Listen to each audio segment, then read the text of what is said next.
Thanks for joining me.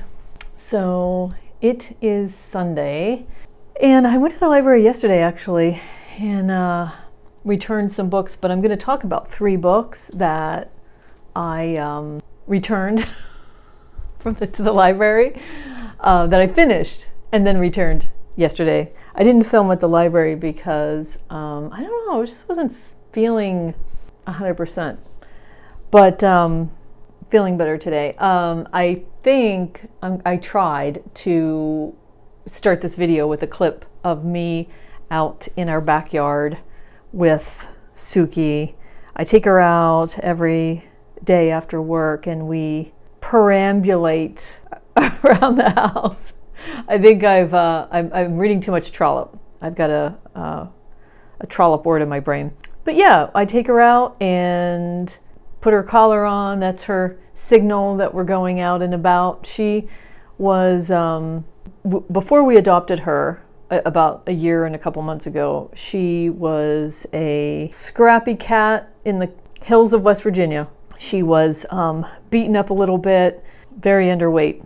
Anyway, yeah, so I was feeling better, and like we do sometimes if it's a little rainy out on a Saturday or Sunday, and in between times when my husband and I are on a climbing trip, we belong to the climbing gym in Pittsburgh that and they have these like automatic belay systems where you can go up several routes without a belayer because the system belays you. So you can go on routes without a partner, and then there are routes that you have to have a belayer. So it's really a fun combination. If I've figured it out, then I'll insert a clip.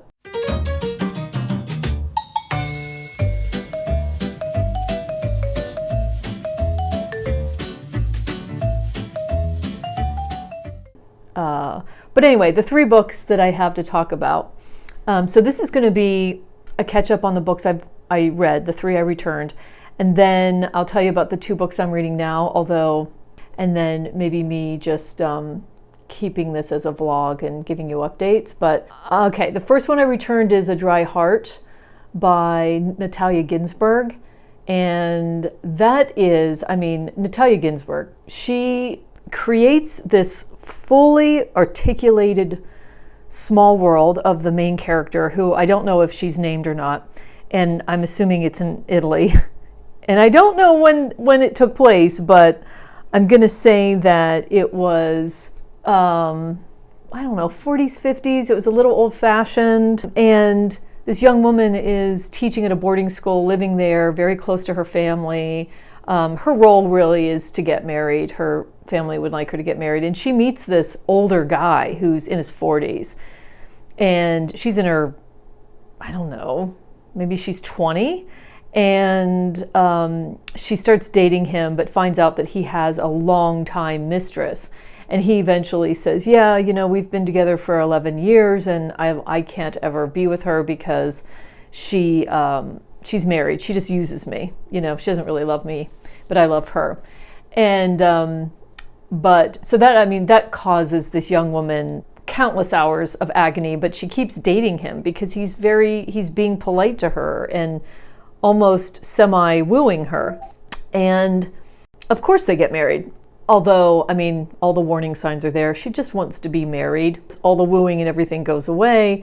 They have a baby, and of course nothing makes him stop his behavior. He has no intention of giving up the affair, and he probably said that before they were getting married too. I don't recall, but anyway, this story has a gut punch beyond the fact that it opens up with the line, I shot him between the eyes. So you know what happens because you have to assume that was her husband Antonio.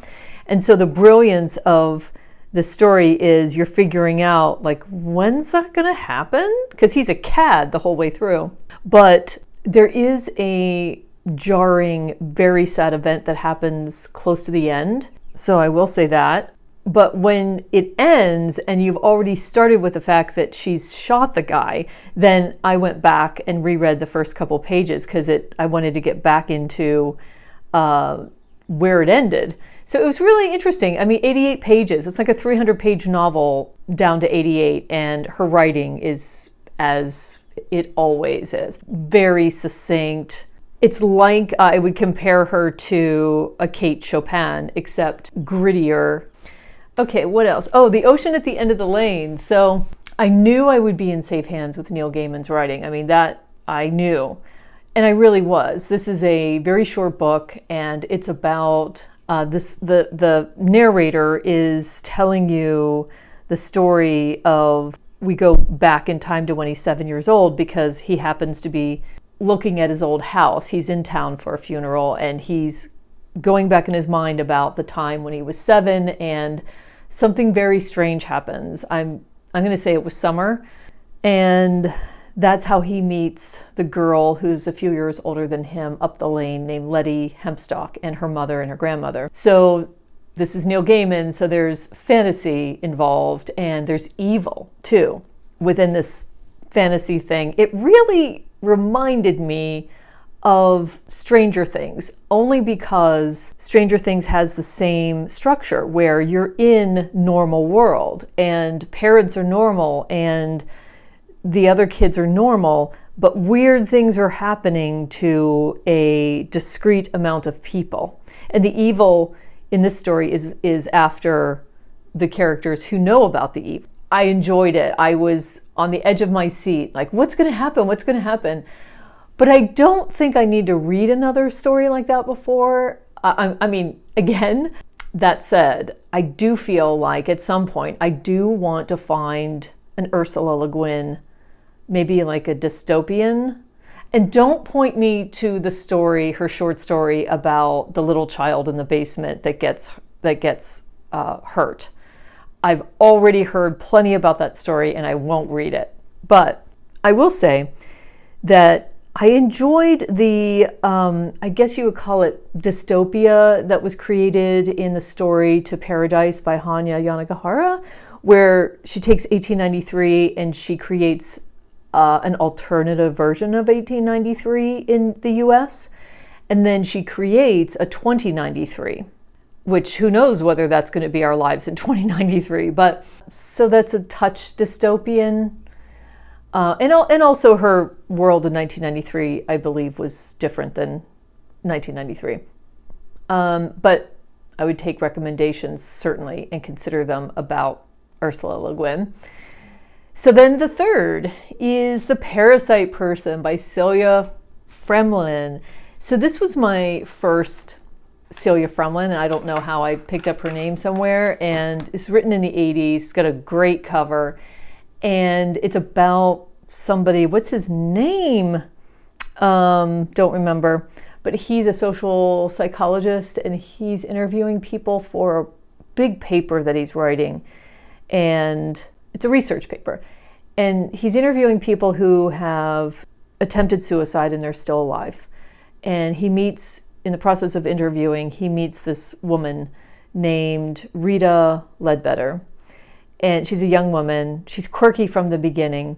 And she shows up again. Oh, and by the way, this guy, whose name I wish I could remember, he has left his wife and he's living with his mistress named Helen. And Helen's a decent woman. I was on the side of Helen, just because things don't always work out and they're not always greener on the other side. And the cool thing about this book is I liked how Celia let us in on the interior experience of the main character and also of Helen. That was really cool. It's a psychological thriller for sure. And I think there were times that I was in the psychological thriller, but I didn't know it. And then there were times that I knew I was, but then there's another twist. So yeah, it's a short book, and I really enjoyed it. It really caught me off guard. So what I want to know from anybody that knows Celia Fremlin is, do I go next to Uncle Paul? That's a book I've seen. So that's what I'd like to know, if anyone is familiar with her. And so what I'm reading now is The Rachel Incident by Caroline O'Donoghue. So this is her first adult novel, and she's written YA, or at least one YA novel.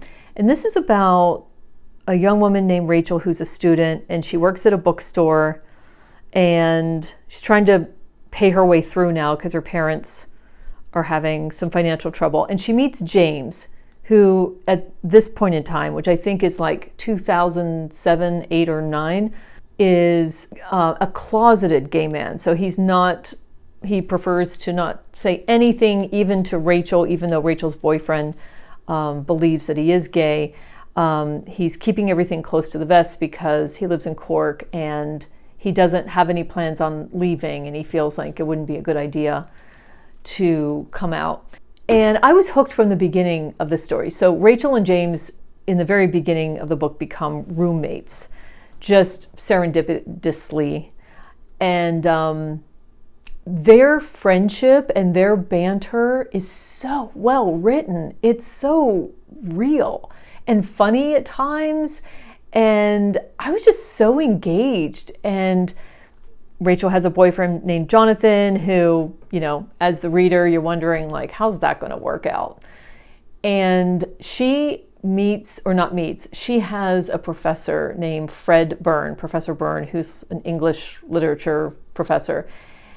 And he's middle-aged and he's not at all attractive to most of the students, but he's married, and the person he's married to was a former student, and everybody knows that.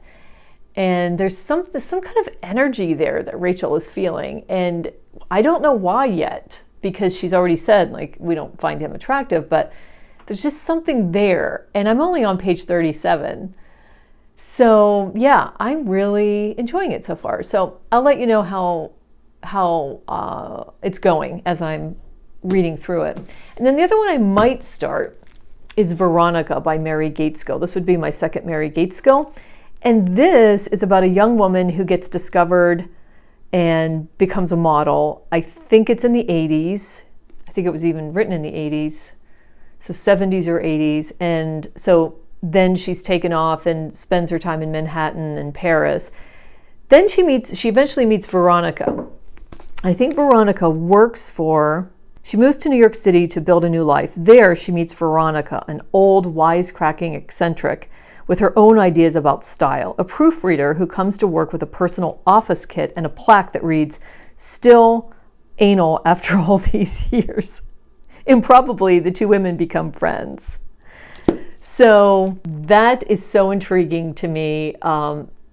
Veronica is older than this very young teenager and has been through some stuff. So I have no idea where this is going or what's going to happen. It says, masterfully layering time and space, thought and sensation, Gaitskill dazzles the reader with psychological insight and a mystical sense of the soul's hurtling passage through the world. I mean, wow. We'll see. I really enjoyed the Gaitskill I just read. I think it was called My Pleasure or My Pleasures. So I just feel like I was just the tip of the iceberg with that little book. So yeah, I'll keep you updated on this one too.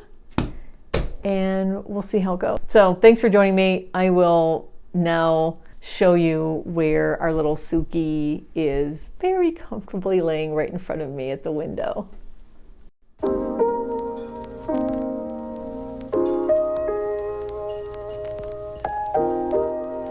It's now the next day. I'm done with work, and I wanted to give you an update on the two books I'm reading. And I am, in fact, reading Veronica by Mary Gaitskill and The Rachel Incident. So I am now a little further in The Rachel Incident.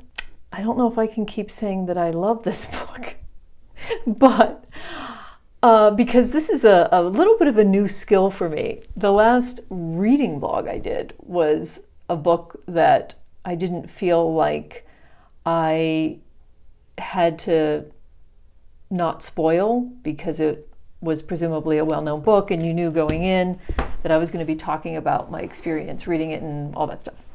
But this one I don't want to spoil. I will say, one of the most enjoyable things is the dialogue. Oh, I marked some things. So this is Rachel in her class with that professor, Fred Byrne.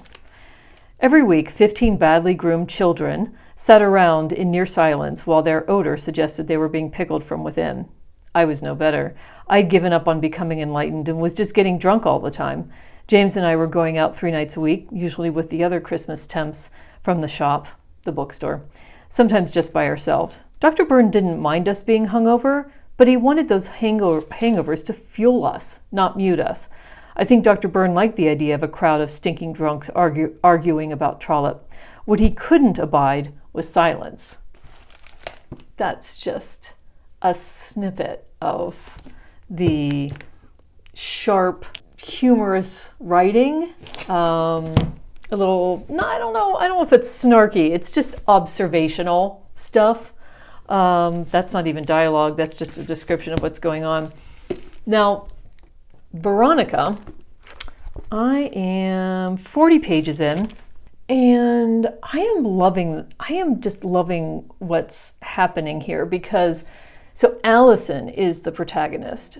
She's the person telling the story of her experience when she was a teenager and she left home, and this is in the 70s, I'm thinking, and she ends up modeling, but now she is almost 50, as she says, telling the story.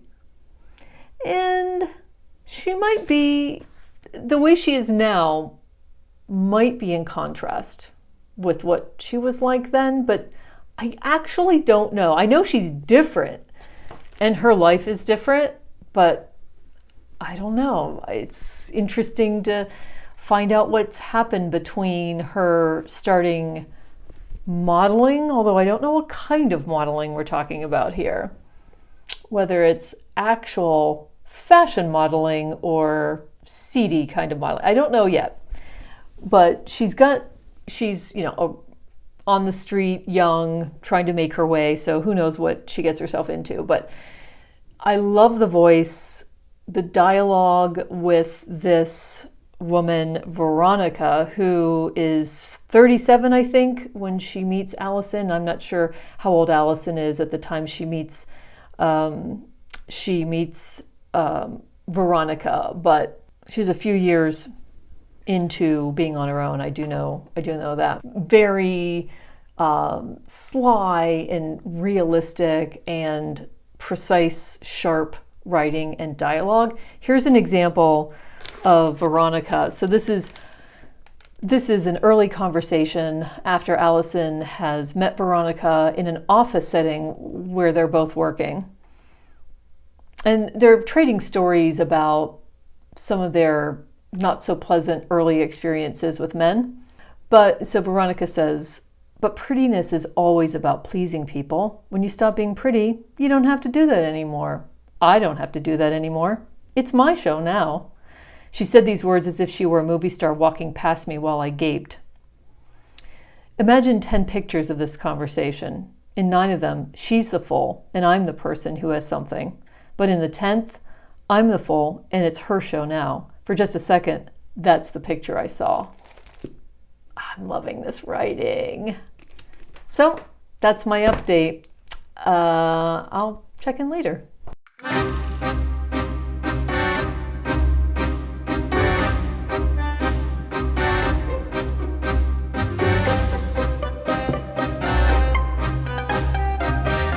So I am in a spot. Oh, I see Suki right there.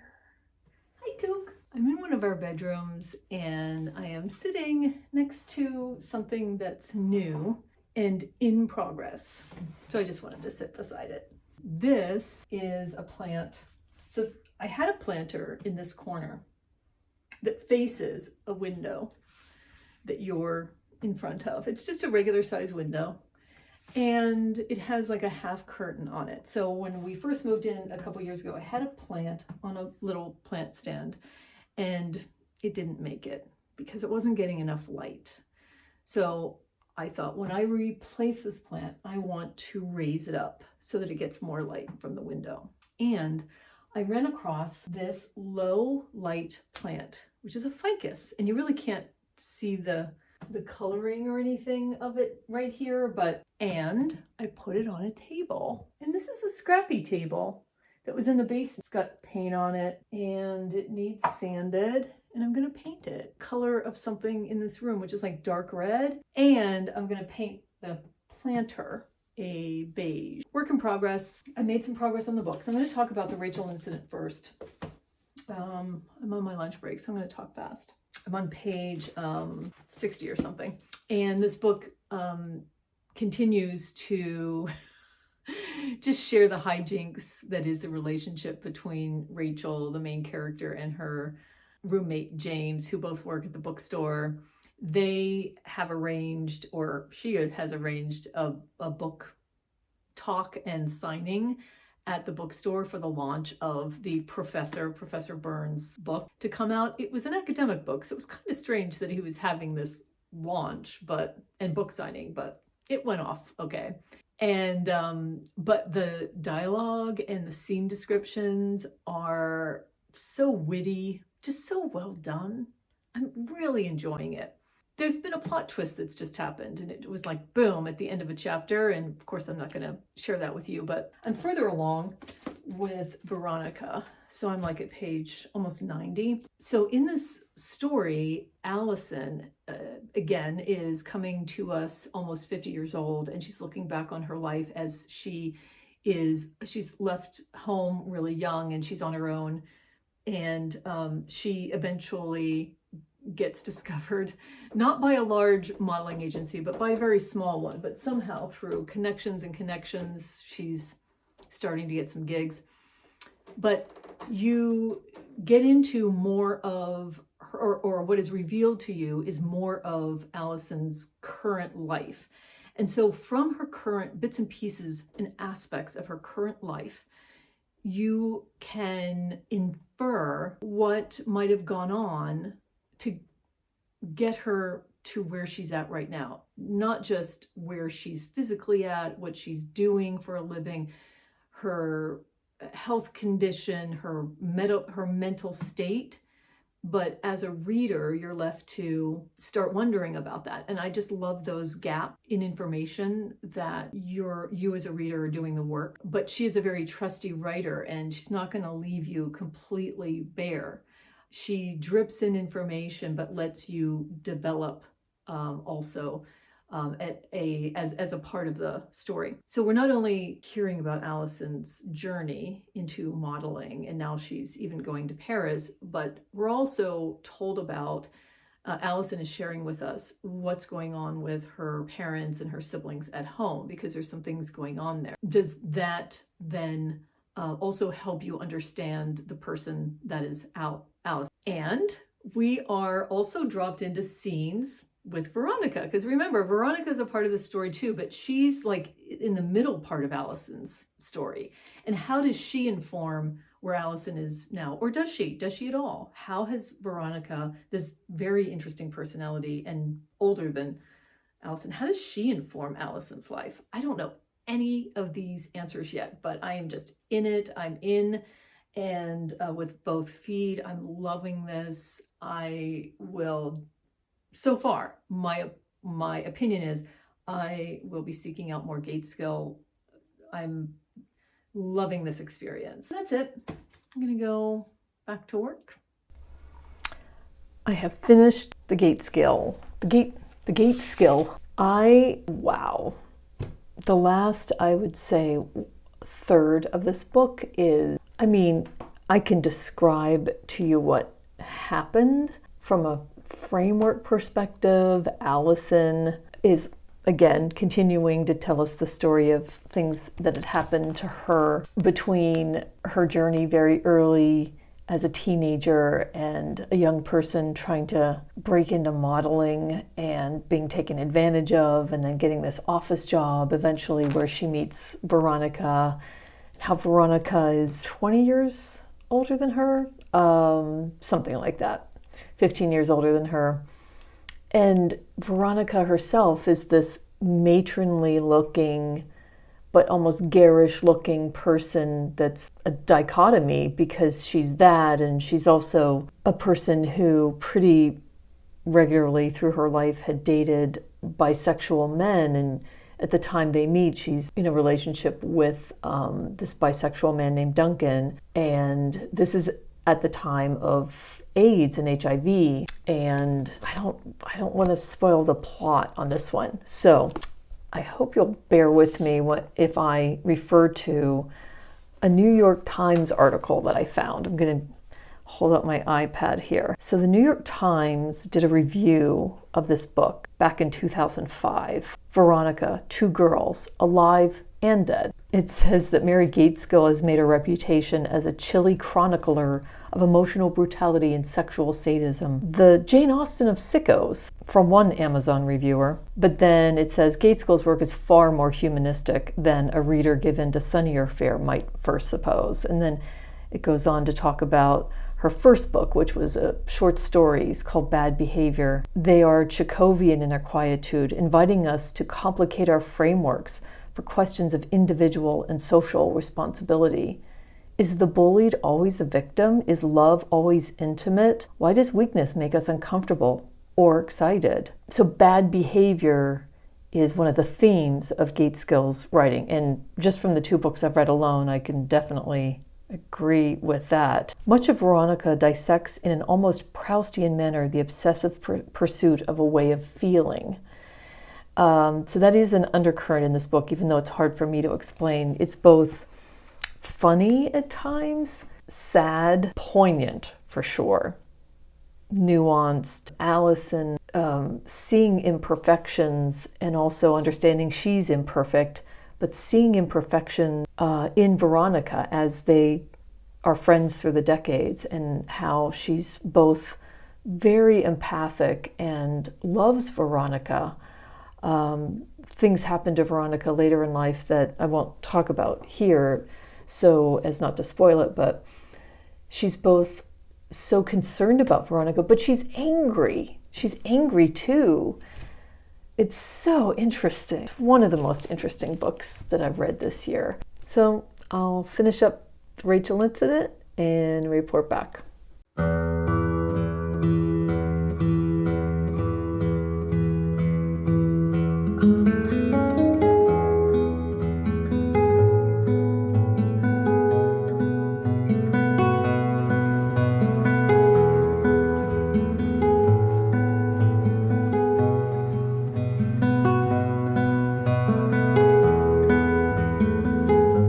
Here we go.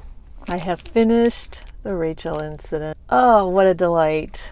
I read so much of this last night because I just kept wanting to keep going until I got so tired I had to stop. And then I finished it this morning after I read my chapter of War and Peace.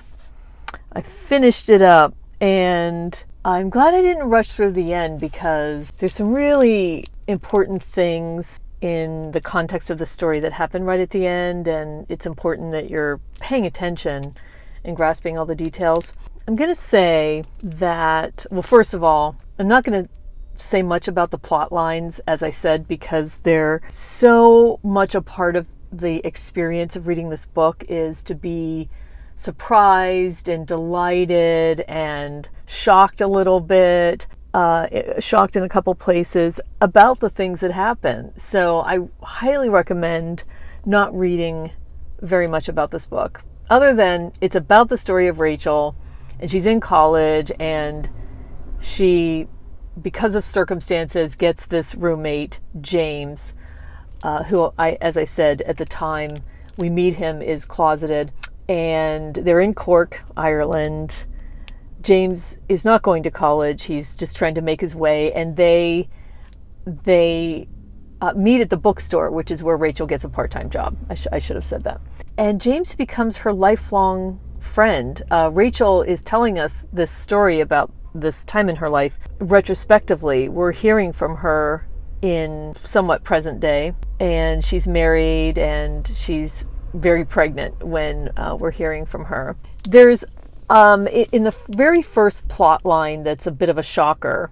I thought when that thing happened, I thought, oh, is this going to be like a little obvious, or is it just going to be a trope of a surprise in terms of romantic situations? But it wasn't. It did not turn into that. I felt the way that she developed the character of Rachel's eventual boyfriend near the end, how she developed out his character and revealed him as he grew himself in the knowledge of himself, was beautiful. I loved that. I marked a passage here. She says, "My parents had always taught me that what mattered most in a person was direction," which is another way of saying it doesn't matter if they have money now as long as they plan to have money later. It became clear to me that Carrie had no direction. Carrie is is what she calls her boyfriend. It was clear that Carrie had no direction, but I didn't mind. The year in Shandon Street, which is where her apartment is with James, it did a lot for me, but it did this most of all. It detached me from any kind of inherited moral system. I stopped sizing others up in accordance with their values, with the values I had been taught. Who was a loser, who was closeted, who was cheating on their wife. I learned the value of context and of people. It came in handy later on when I became a journalist. I mean, that's a taste of what's in here. So it may be written by somebody who's only written YA, but man, does she do a good job with this adult book. And I will be looking for, isn't it wonderful when you're reading a debut novel, in this case, a debut adult novel, you're taking a chance. I know I am. You know, I try to carefully pick new releases for that reason. I mean, I could go and read The Count of Monte Cristo or the Trollope series, or I don't know why I brought up Monte Cristo, but you know, all these tried and true classics that are still classics. Or what about the modern classics? Even those, you have, there is a provenance to those books, you know, but when you pick up a debut, man, you don't know. And I'm so glad I picked this up. So my advice, of course, read it, but don't read too much about it. Just dip in. So I am going to end this here. Oh, I wanted to say, hopefully, I have dropped in some clips of the library, just some clips I had taken earlier of the library, and the dinosaur that's in front of the library building. The dinosaur is in front of the library building because that historic building also houses the Carnegie Art Museum and the Carnegie Museum of Natural History, which has a wonderful dinosaur section. Taking my 4-year-old son back in the late 80s, early 90s, but yeah, late 80s, to the Dinosaurs Alive exhibit that was at the Natural History Museum. It was one of those traveling exhibits where they had animated dinosaurs, and it was fantastic. And we were just back at the museum last summer, and Ryan was with me, who's now 37. He was 37 at the time. Like, it was just came full circle because he lives here now and I live here now again. But anyway, so I hope that I was able to insert those clips. And thanks for hanging in there with me. This is a new thing for me to vlog my experience about not just one book, but 2 at a time. I wanted to end this vlog with an update on the table and planter thing that I wanted to do. I just got it done. It's about a week later. And I painted the table, and then I spray painted the planter just with a beige color. I didn't even remove the plant. So anywho, thanks for joining me on this vlog, and I'll see you on the next one.